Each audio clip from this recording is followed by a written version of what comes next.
things. We're posting networking blurbs. We're reaching out to leaders, recruiters, employees, to past colleagues. If you're reading all of this and you haven't done any of this yet, and you're just, a lot of us come to boot camp and we absorb and we hear other people doing it, and then we get back to our work week or whatever we're doing and we don't wind up doing it. And that happens. For some of us, it's around this point where we get to week 5 and I do this check-in, say, hey, have you done it? Message me. So if you're listening to this and you're like, this all sounds exciting, but I haven't had a chance to do it, or for whatever reason, maybe there's some anxiety or just time as well, but let me know. And then we'll work with you. We'll make sure that you get there. Okay, so I also just like to quickly review, along with the process, the networking call itself, just to remind us all that one of the reasons we're doing all of this outreach is so that we can then go and talk to people. And it's been a couple weeks now since we reviewed that, so we'll just do the super quick review of how to conduct a networking call. Mostly just want to make sure that we all remember the 3 pieces of research that we're doing. You are going to research how to build rapport with someone when you get on the call. You're going to figure out your kickoff question. What are you going to ask them to get them talking? And then you're going to have an ask at the end. The majority of this call for networking, you were listening. You were listening to what they say when you ask that kickoff question, and then you're using it to summarize, reflect back, and make a powerful ask for a referral. So it sounds, like, hey, Taylor, everything you told me about the startup life and supporting the CEO and building out the team sounds just like the kind of work that I would want to be doing. It would be amazing to work with you. Are there any roles at your company? What's your referral process? Sounds something like that, right? Okay, that's the super quick on how to conduct a networking call. And then we conduct that networking call so that Taylor can then go, yeah, actually we do have some roles. And this is where Evelyn is at in the process, right? So now she's going to go and talk to the founder, which is a little bit of a more unique phone screen, but we can just go back and quickly review the phone screen. Just the reminder that for this stage, the most important thing is our story and how we relate it to the company. The most important question, they're going to ask us 5, but the why are you interested in this position, or why are you interested in this company, that's the most important one. And we want to be able to tell our little story about ourselves and how it relates to them. So we want to share a key result and something from the job description, right? And I'm really interested in joining as head of community at Patreon. I like XYZ about what you're doing. And, most recently I built out the community at Lessons Up and used these taxes, da-da-da-da-da. I'm excited to chat. Something like that, right? That's the most important thing. They're also going to ask where you're at in your job search. You're always talking to other companies where you'll have the opportunity to do this thing that you like doing that's related to their job description. Salary. I mentioned at the beginning of the call that we have a big celebration in the community. Abby, who is severely underpaid, they got into the salary conversation in the phone screen. They asked the question, and Abby responded with, hey, I really want to learn about the role and the full compensation package. They shared a range, and then Abby said, I would be able to say yes too, and she named a number 10K higher than their number, and they continued the process. So, it's a lot to keep in mind, but we don't need to state a number right away, and we're going to state the highest end of the range. Yeah, logistics, and then just make sure you have some questions ready to go. Phone screens. Okay. Any questions about the full process that we've gone over right now? Can I ask about, I saw that you also show when we answer the question that where are we now in the job search, and we also put some key result. I don't know that what kinds of key result here. So there is a way to answer that question by sharing a key result. We are going to overstress sharing key results. That said, you are a human talking to another human, and first and foremost, reflect back the energy. So if it doesn't feel natural to share a key result for that question, then you don't need to. But if you were, someone said, where are you in your job search? Hey, I'm seriously talking to a few companies where I'll have the opportunity to build a community from scratch. It's one of my favorite things to do. I recently co-founded Almanac, where I built out the contributor community from 0 to 350 in a year. And I just stopped. So you can do that. I'm seriously talking to companies where I'll have the opportunity to do this thing on your job description because I recently did this big key result, right? Job description, key result. That formula, it's ridiculous how easily it works. It's just silly almost. Okay.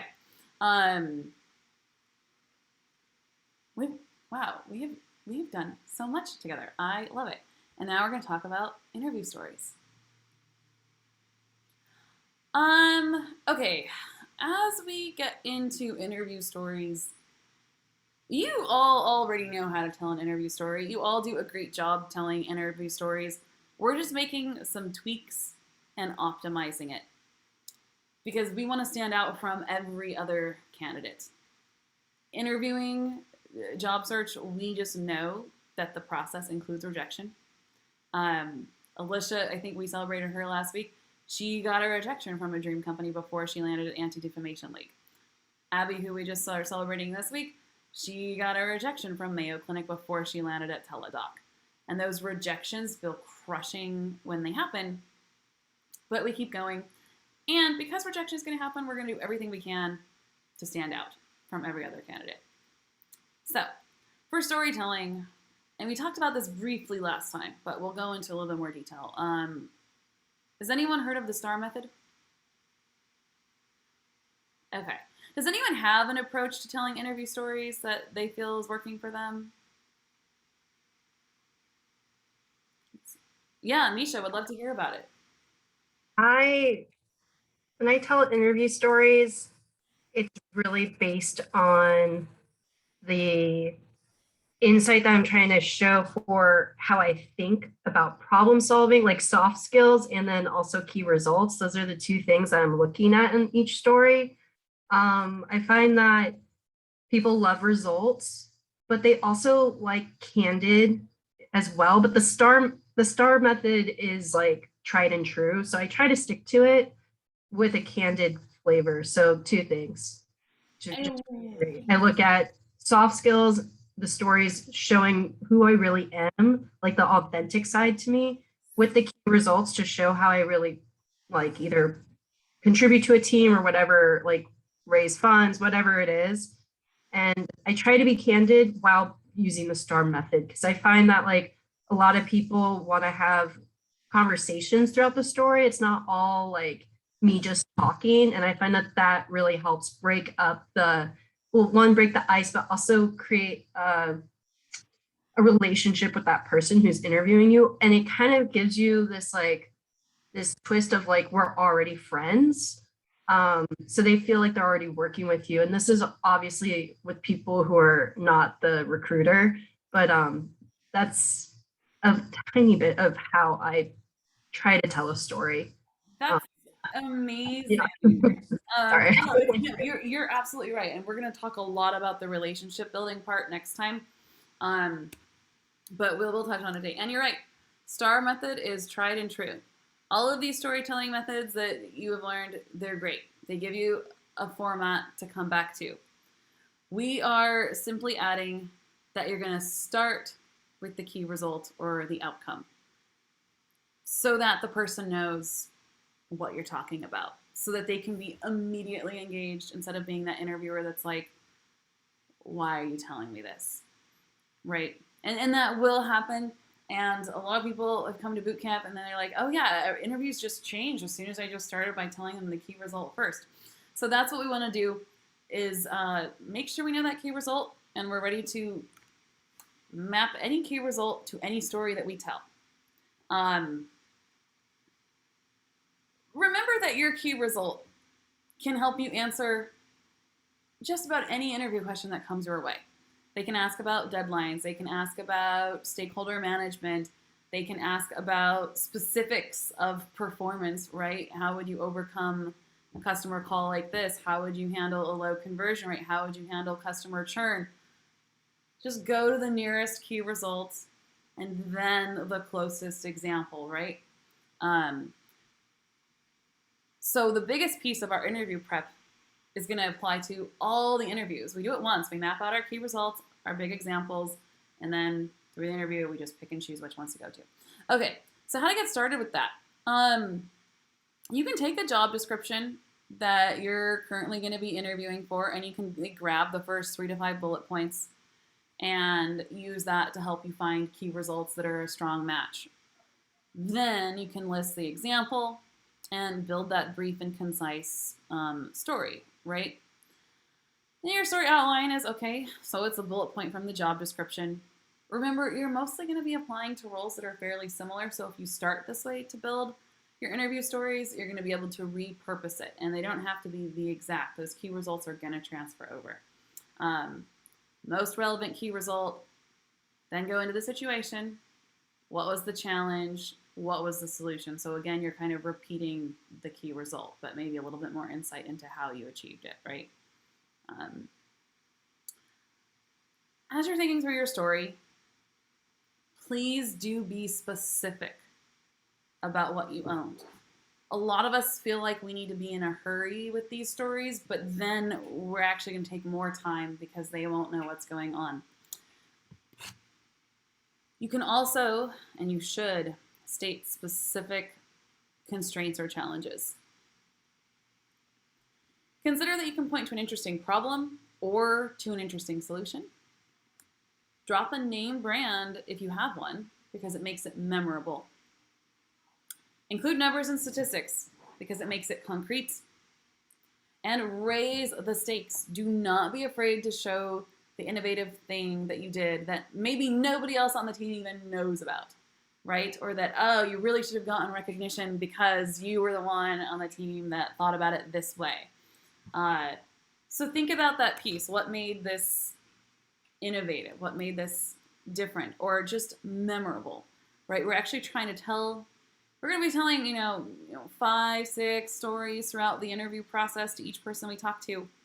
We want them to remember something. So, as you're going through, think about this. What was the innovative piece? And Misha already touched on this. She likes people to know how she thinks, how she problem solves. That's the innovative piece. I don't mean like innovative has to be some big extra special thing. The way you thought about it was the innovative piece, right? They're hiring you to be that person that comes in and thinks about it that way. So just as long as you show that, we get it. The hardest thing with these kinds of interviews is just for someone to just get it, get what we did and why it was important and how it can add value to their company. So that's what we're doing. You can also keep it conversational.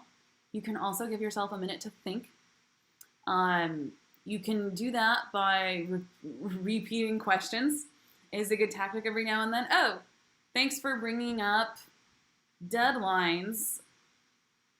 I've been thinking about this a lot. In fact, recently take your time if you need a moment to get there. You can even refer to your notes.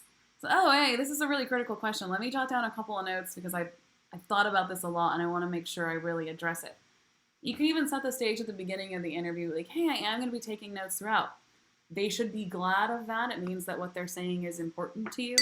So feel free to have your notepad there. And just remember that they're a human, and sometimes they will ask questions where they're looking for a very specific answer, or there's a context that we don't know, or a framework. It's okay to ask those clarifying questions. Say, oh, well, yeah, I am curious. You're asking a lot about the customer life cycle. Can you tell me a little bit more about, and then, a little bit more about how that fits into your company's products, whatever it might be. We definitely also, Kiki in a past cohort she got to the interview and she's a roboticist, and someone said, well, what happens if you get to a demo and there's no power for the robot? And she didn't know how to answer that because in her mind, she's like, that would never happen. I have a whole checklist. Geez, who does this guy think I am? I'm going to just go in there and there's not going to be power and I'm going to come up with a solution. She's like, no, there's a process. It's called like my quality checks. And I was like, Kiki, that's how you answer the question. Back it up. Give the context. Hey, I'm glad you asked about that. In fact, we prevent risks like that. Here's my risk management process. So, anyhow, key result, then your story. Your story should be memorable, and we have a lot of tools for us to make it memorable, and we should really just go in and own the way we thought about it. Any questions, thoughts, challenges? When I say challenges, I mean challenges to the process. It's especially helpful if you're like, actually, I got in an interview and it went like this and it had nothing to do with key results or stories. Like, great, we definitely want to talk about it because that means someone else might wind up. Yes. Someone asked me in an interview right after that first question, why are people poor? They just said, why are people poor? And I was like, this is not the question I expected you to ask, but this isn't how I think about poverty. So let me tell you about my framework for that.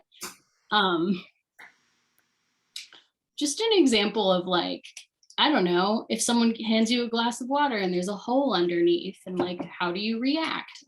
Those kinds of questions always really throw me off because I'm really like dead set on the things that I think they're gonna ask. And then, yeah, how would you approach that?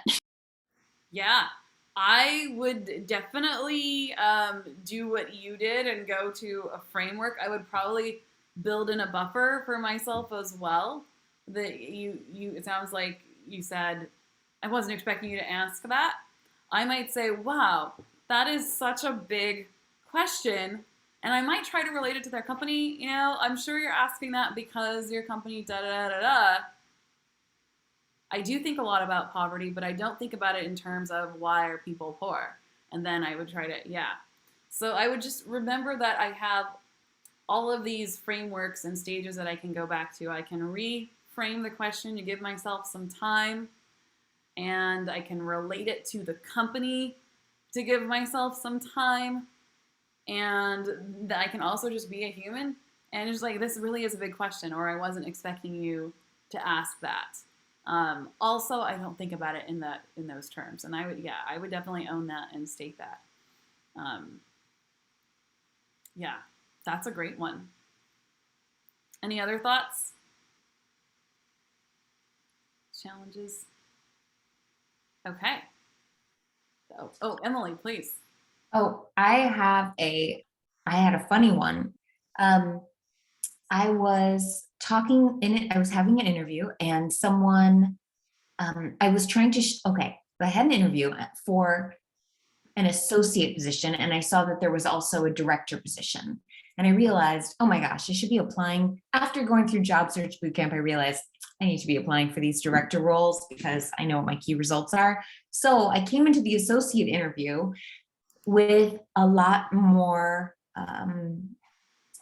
bravery about talking about things that were on the description for the director role. And I didn't straight up start out saying, I'm actually want to talk about applying for the director role. I thought maybe they'll just realize that I should be the director. And this was early on, but someone, fast forward to asking me a few questions, I asked, what are some important qualities for someone in this role? And the interviewer said, well, we really value humility. And I thought, have I been not humble because I've been talking to big ideas about the directorship position? It was just a funny situation. And I think everything was fine and they ended up offering me the role, but that made me nervous in that moment. And I almost wrote to you, Melinda, about it. Like, did I just ruin this interview?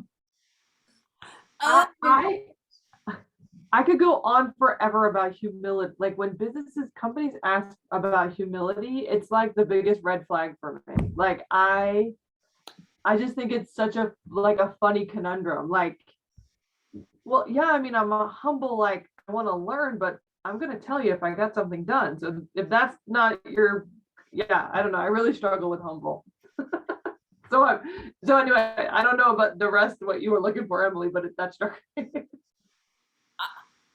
I so agree. How dare they, in a situation where your job is to sell them on you, how dare they come in and say we value humility? Okay, so do I.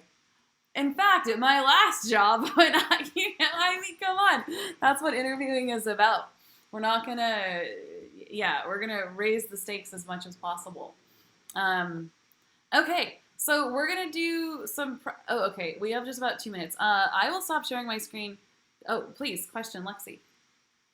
I just had a question. You talked about speaking to specifically what you own. If you're in a more like team management position, and you're saying like I led a team to do that project, how do you break out? Like, does that specific enough or That is, I guess.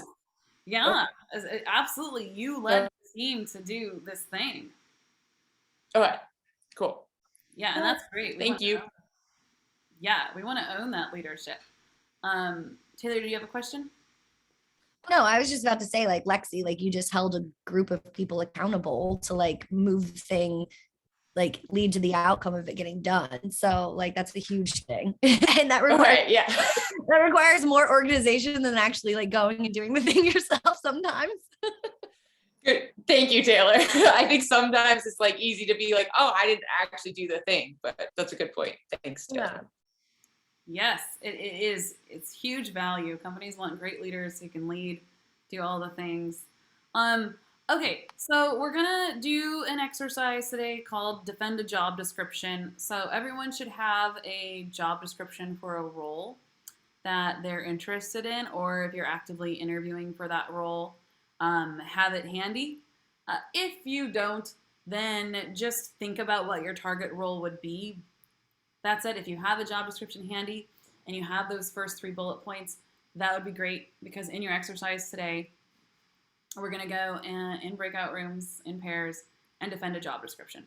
And we're going to speak to what we're going to use the first 3 bullet points, however many we need, to just kind of talk through and practice telling that story. Any questions about what we're about to do?